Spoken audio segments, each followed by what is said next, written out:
রোজার মাসে কি স্কুল বন্ধ থাকবে?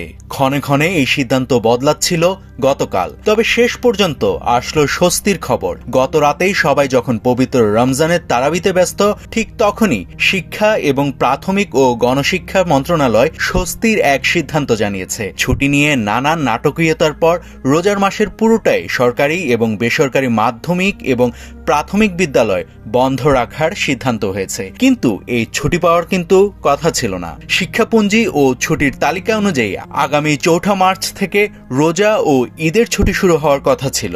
শিক্ষা মন্ত্রণালয়ের মাধ্যমিক ও উচ্চশিক্ষা বিভাগ বার্ষিক ছুটির তালিকায় সংশোধন করায় রমজানের প্রথম দিন থেকে ছুটি শুরুর ঘোষণা দেওয়া হয়। সংশোধিত ছুটির তালিকায় পবিত্র রমজানের ছুটি শুরু হবে 19 ফেব্রুয়ারি থেকে, আর এই ছুটি শেষ হবে 26 মার্চ।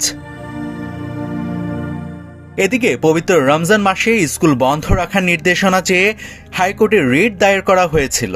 15 ফেব্রুয়ারি সেই রিটের শুনানি হয়। এতে পুরো রমজান মাস অর্থাৎ 18 ফেব্রুয়ারি থেকে পুরো রমজান সরকারি বেসরকারি নিম্ন মাধ্যমিক ও মাধ্যমিক শিক্ষা প্রতিষ্ঠান বন্ধ রাখতে নির্দেশ দেয় হাইকোর্ট। পরে গত সোমবার পুরো রমজান মাসে স্কুল বন্ধ রাখতে হাইকোর্টের দেয়া আদেশ স্থগিত করেন আপিল বিভাগের চেম্বার আদালত। হাইকোর্টের আদেশের বিরুদ্ধে করা আবেদনের শুনানি নিয়ে আপিল বিভাগের চেম্বার বিচারপতি ফারাহ মাহবুবের নেতৃত্বাধীন চেম্বার জজ আদালত স্থগিতের আদেশ দেন। নাভিদ হাসান, সোনালী নিউজ।